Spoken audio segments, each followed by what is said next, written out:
भाई साहब आप आगे पीछे से आपको जवाब side.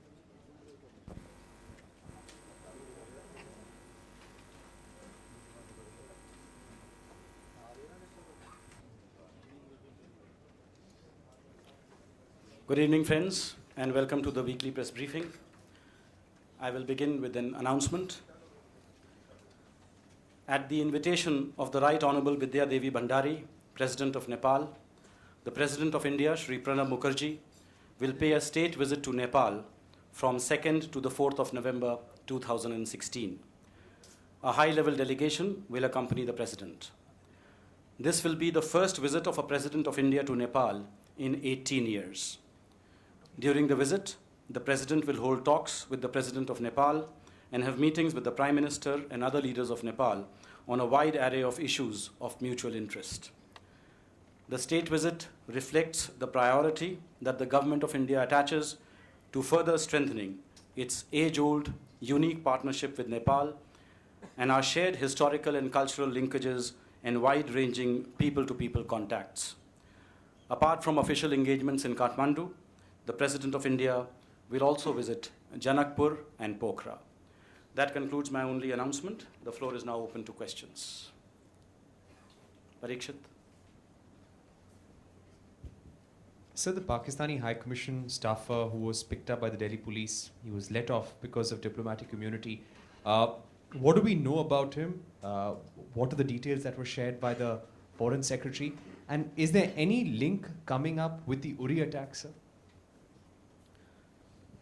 Today morning, the Foreign Secretary summoned the Pakistan High Commissioner, Mr. Abdul Basit, and informed him that India had intercepted an official of the Pakistan High Commission in the pursuit of espionage and that he was being declared persona non grata.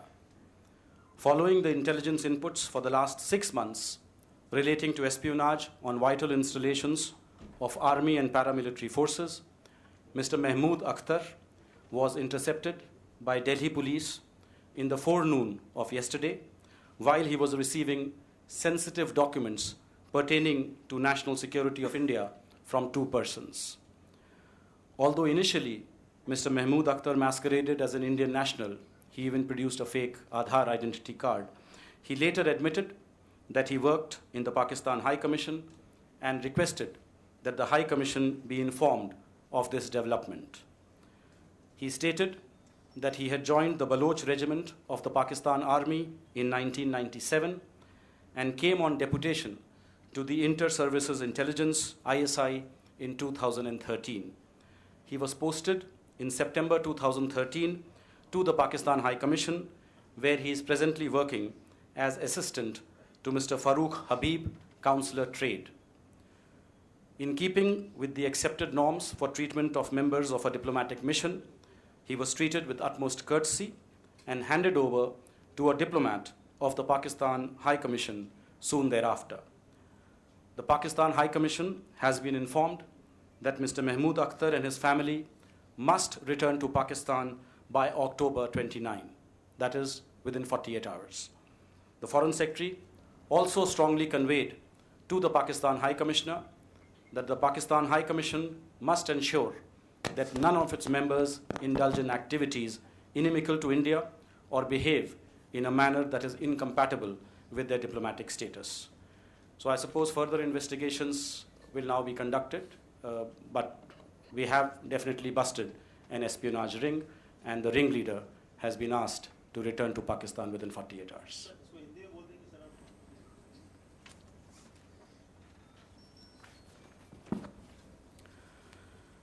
आज सुबह विदेश सचिव ने पाकिस्तान के उच्चायुक्त श्री अब्दुल बासित को बुलाया और उन्हें बताया कि भारत ने पाकिस्तान उच्चायोग के एक अधिकारी को जासूसी करते हुए पकड़ा है और उन्हें पर्सोना नॉन ग्राटा यानी अस्वीकार्य व्यक्ति घोषित किया जा रहा है। सेना और अर्धसैनिक बलों के महत्वपूर्ण प्रतिष्ठानों की जासूसी के संबंध में पिछले 6 महीनों से प्राप्त खुफिया जानकारी के बाद श्री महमूद अख्तर को दिल्ली पुलिस ने कल मध्याह्न पूर्व उस समय पकड़ा जब वो भारत की सुरक्षा से संबंधित संवेदनशील दस्तावेज 2 व्यक्तियों से प्राप्त कर रहे थे। पहले तो श्री महमूद अख्तर ने भारतीय नागरिक होने का छल करने की कोशिश की और एक फेक आधार कार्ड भी दिखाया, परंतु बाद में उन्होंने ये स्वीकार किया कि वो पाकिस्तान उच्चायुक्त में कार्यरत हैं और ये निवेदन भी किया कि उच्च आयुक्त को इस घटना के बारे में सूचित कर दिया जाए। उन्होंने बताया कि 1997 में वो पाकिस्तानी सेना के बलूच रेजिमेंट में भर्ती हुए थे और 2013 में उन्हें प्रतिनियुक्ति के आधार पर इंटर सर्विसेज इंटेलिजेंस ISI में तैनात किया गया।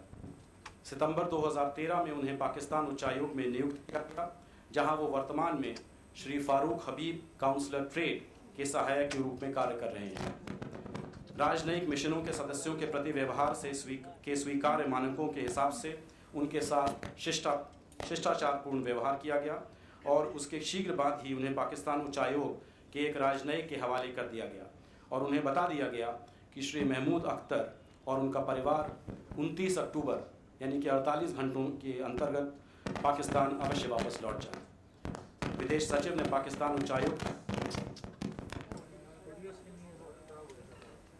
को कड़े शब्दों में यह बता दिया है कि पाकिस्तान उच्चायोग को यह सुनिश्चित करना चाहिए कि उनका कोई भी सदस्य भारत विरोधी गतिविधियों में शामिल न हो और न ही ऐसा कोई व्यवहार करे जो उनकी राजनयिक स्तर के अनुरूप न हो। Vinita.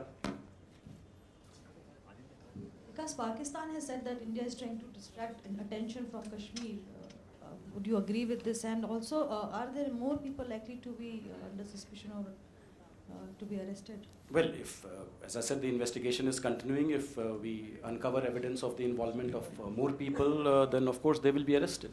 Certainly there is no doubt about it. But I do not understand the rationale for Pakistan making such a statement. What has this got to do with Kashmir, which is an integral part of India? This is a gentleman working in the Pakistan High Commission, indulging in activities which are clearly incompatible with the status, and he has been caught literally red-handed while accepting sensitive documents pertaining to vital national security installations. And we have taken the appropriate action which is warranted in such a situation. Aditya?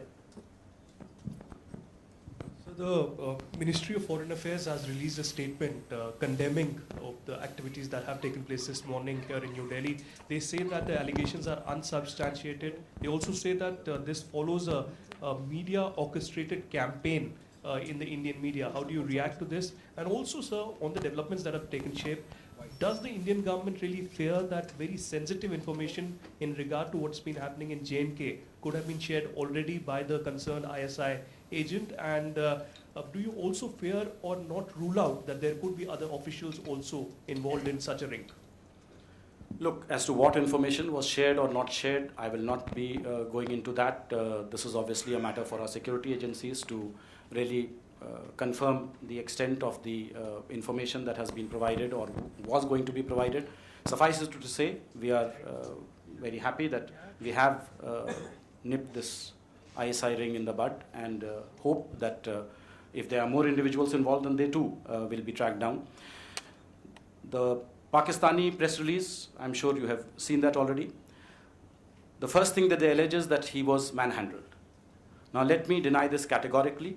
He was treated with courtesy befitting his diplomatic status. In fact, it was Mr. Mahmood Akhtar who resorted to subterfuge by concealing his real identity. I can also confirm that when he was handed over to the Pakistan High Commission in the presence of an MEA official, he himself said that he had been treated well. And in fact, none of this would have arisen in the first place if he had not indulged in espionage activities. So the denial that has come out from Pakistan, I would say this is something which has by now become quite characteristic. Ranjit. Pakistan has also alleged that India has violated Vienna Convention provisions. No, we have not violated any convention. Which Vienna Convention says that persons who are posted here can indulge in activities incompatible with their diplomatic status? And declaring somebody persona non grata is very much part of the diplomatic relations. Somebody have a look.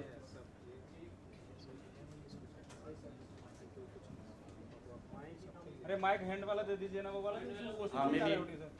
Hello, it is working. Yep, it's fine. Charu.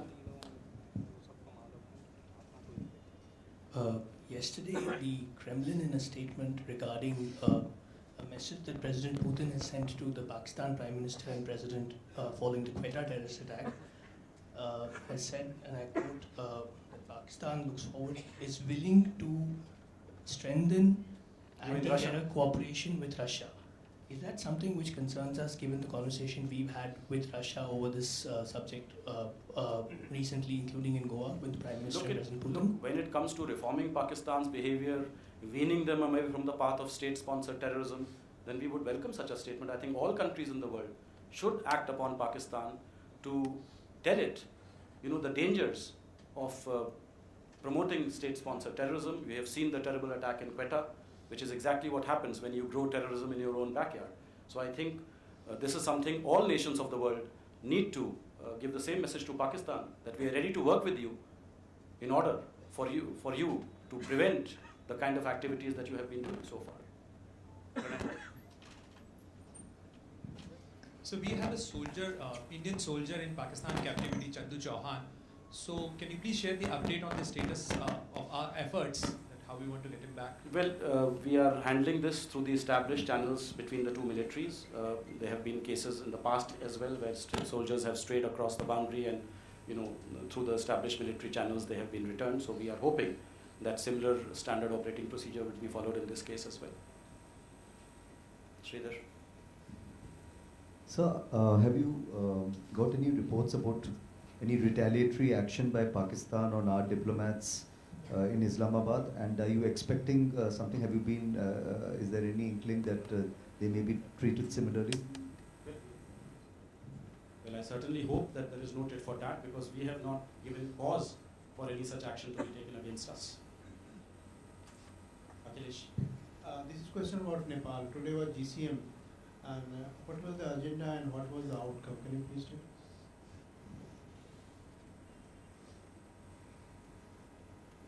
The fourth session of the India-Nepal Joint Commission was held in New Delhi today, as you know, in the afternoon. The session was co-chaired by the Minister of State for External Affairs, Shri M.J. Akbar, and the Minister of Foreign Affairs of Nepal, His Excellency Dr. Prakash Sharan Mahat. The two delegations, including the Foreign Secretary of India, Dr. Jaishankar, the Foreign Secretary of Nepal, Mr. Shankar Das Bairagi, and other senior officials from the two sides belonging to various ministries. The third session of the Joint Commission was held in Kathmandu in July 2014. Discussions were held in a warm and cordial atmosphere. The meeting of the Joint Commission was preceded by a preparatory meeting of the senior officials on 26th October, that is yesterday. The Joint Commission reviewed the entire gamut of bilateral partnership as well as exchanged views on sub-regional, regional and international issues of mutual interest. Both sides reviewed and positively assessed the implementation of decisions emerging from high-level exchanges, including the two visits of our Prime Minister to Nepal in August and November 2014, and the visits of Prime Minister of Nepal to India in February, September and October this year. The intensive interaction at the highest political levels and regular meetings of important bilateral mechanisms demonstrate the priority that India attaches to furthering relations and cooperation with the people and government of Nepal. The Joint Commission provided an opportunity to review political exchanges and bilateral cooperation in all areas and to provide necessary political guidance for further enhancing the traditionally warm and close relations.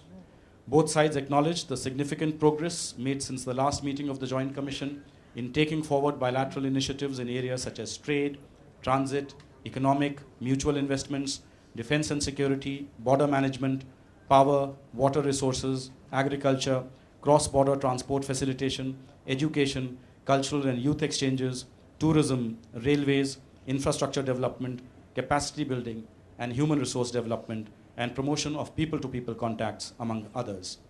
The Joint Commission reviewed the progress in projects covered under the lines of credit and agreed to expedite their implementation.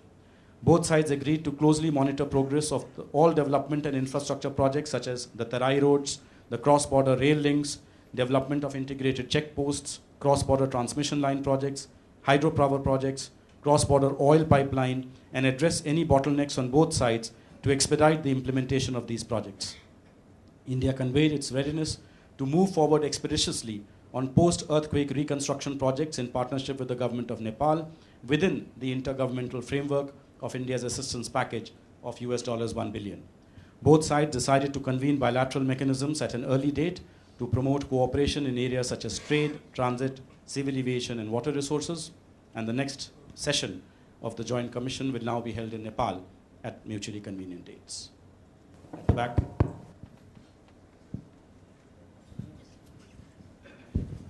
So there has been number of ceasefire violation by the Pakistani forces in the state of Jammu and Kashmir. You have anything to say? Our soldier has also been martyred, a BSF soldier. So, can anything on that?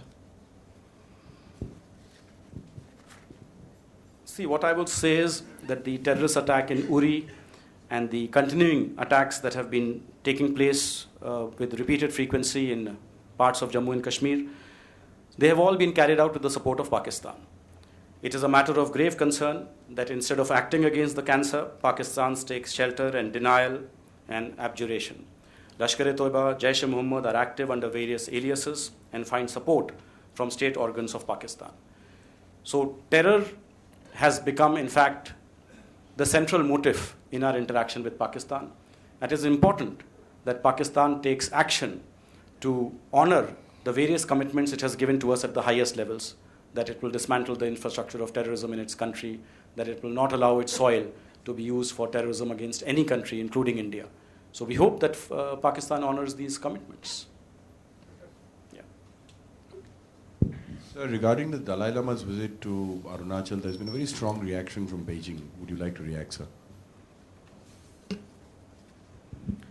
You are aware that Dalai Lama is a revered spiritual figure and an honored guest of India. He is absolutely free to travel to any part of the country. It is a fact that he has a sizable following among the Buddhists in Arunachal Pradesh who like to seek his blessings. He has visited the state in the past as well, and we see nothing unusual if he visits it again. Vijay.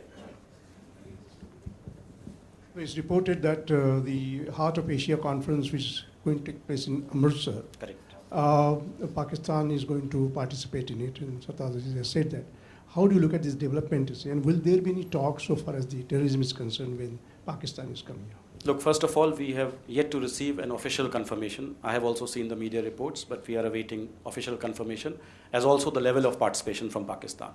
This is a ministerial level meeting. As you know, this is a multilateral meeting to discuss peace, development and cooperation, economic cooperation in particular. In Afghanistan, it has a number of countries which are members, a number of countries which are observers. In total, I expect more than 40 plus if you add the partner organizations, etc. So we certainly would welcome all countries to Amritsar, because we believe we are totally committed to peace and prosperity in Afghanistan. We believe the Heart of Asia process is a very important process for taking that particular narrative forward, the three transitions which are happening in Afghanistan, and how the international community can partner with Afghanistan in helping it through those three transitions. So we would welcome, of course, participation from Pakistan, but whether any bilateral meeting, etc. would take place, let's not jump the gun. Let us first get official level participation. Yes, Nirova. Vikas, there's a PTI story that says that the ADB has declined to fund Pakistan's $1.4 billion dam project on the Indus River in POK, as Islamabad has no NOC from India. Now, does that make any sense? Does Pakistan have to get an NOC from India? What exactly is this? I have not seen this report, and as I said, I have no news about this report. Yeah. Sir, next round of talk between Indo and Sri Lankan fishermen, when it be held, sir? Well, did you get any proposal from Sri Lanka? Yes. As you know, External Affairs Minister had invited the Sri Lankan Fisheries Minister to come to India, because both sides want a permanent solution to the issue of the fishermen. Dates are currently being negotiated with the Sri Lankan side on the visit of the Fisheries Minister. And as and when that happens, from our side, it will be the Agriculture and Fisheries Minister and EM together, meeting the counterpart delegation from the Sri Lankan side. We are eagerly looking forward to that visit, but I am not in a position to confirm dates to you yet. Ian? There were, you've said that the Pakistani diplomat had a fake Aadhaar card. I'm wondering if there was any more details on that. Obviously, that's, kind of alarming that a Pakistani citizen could obtain such a card. No, as I said, it was a fake Aadhaar card. It was not a real Aadhaar card. When he was first arrested, he said that my name is Mahmood Rajput, and he produced that Aadhaar card as a proof of his identity. Only when he was taken to the Chanakyapuri police station and questioning started, the interrogation started, That is when he acknowledged that he's actually Mahmood Akhtar, a member of the Pakistan High Commission, and requested that the Pakistan High Commission be informed about his arrest. And that's when the other chain of events was set into motion. But his Aadhaar card was, on subsequent examination, was proved to be a fake one. So who are these two people who shared the documents with this Pakistani official? They are two Indian nationals. I think the Delhi police in their press briefing has already given the details. Geeta at the back. Vikas, you said that the spy was assistant to the consular trade. What's the level in terms of diplomatic immunity that he really enjoys, and does that include him not being detained, questioned in India at all? Look, I mean, he is not a diplomat in the traditional sense of the term. I mean, he does not probably have a diplomatic passport, but in some respect or the other, all members of a foreign diplomatic establishment enjoy some level of immunity. So we have followed the established procedures in such cases where you cannot really arrest them and put them in jail. We have handed him back to the Pakistan High Commission and declared him persona non grata as is provided under the relevant conventions. Kalul.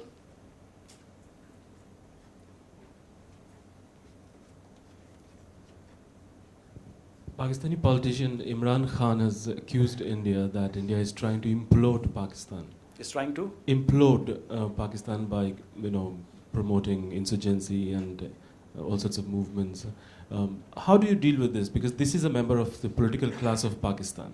Is there a kind of shortcut that they're resorting to by blaming India for everything that they're facing? How would you like to answer to that? Well, first of all, I respond to statements by, Pakistanis in official positions who make official statements. I cannot respond to every off-the-cuff remark made by any politician in Pakistan, so I'm not going to respond to that. But on a general sense, let me say, if today Pakistan is feeling itself isolated, if today Pakistan is facing increasingly the problem of terrorism on its own soil, it is because of the misguided policies that it has pursued. Pakistan itself is to blame for the situation it finds itself in. And that is why, instead of bluster and denial, I think this is a moment for real introspection in Pakistan. They should not remain in denial, but the people of Pakistan must urge the government of Pakistan to change their current policies and adopt policies which really favor peace, progress, and prosperity, rather than this self-defeating, vicious cycle of terrorism. Maha?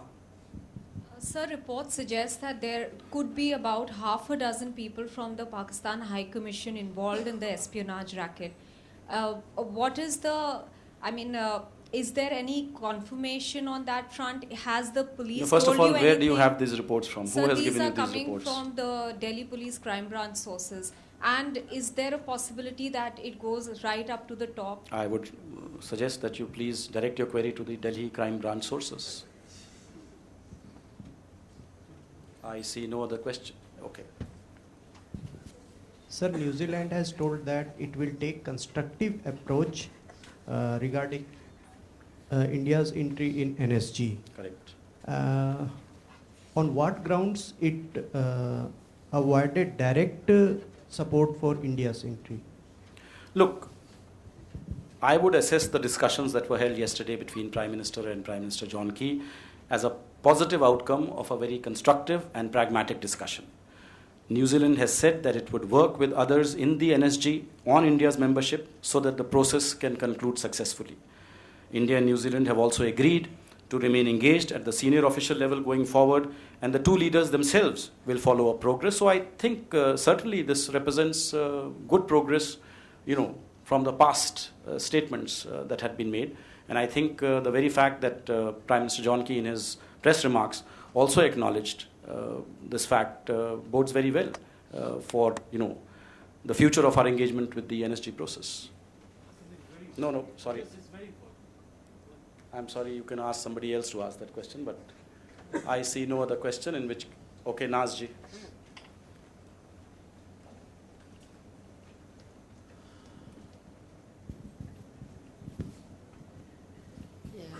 Okay, the Prime Minister will be going to Japan next month. What is the status of the nuclear deal negotiations? Could you give any update on that? First of all, I have not publicly announced Prime Minister's visit to Japan. So I cannot comment on a hypothetical scenario, but let me just say that Prime Minister will be traveling to Japan for the annual summit, which takes place every year. There is established procedure under which we announce such visits. It is done in coordination with the host government. So tomorrow, we will be announcing this visit.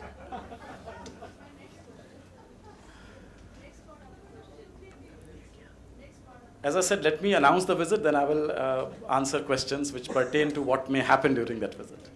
I see no other questions, so this press briefing comes to a close. Thank you all.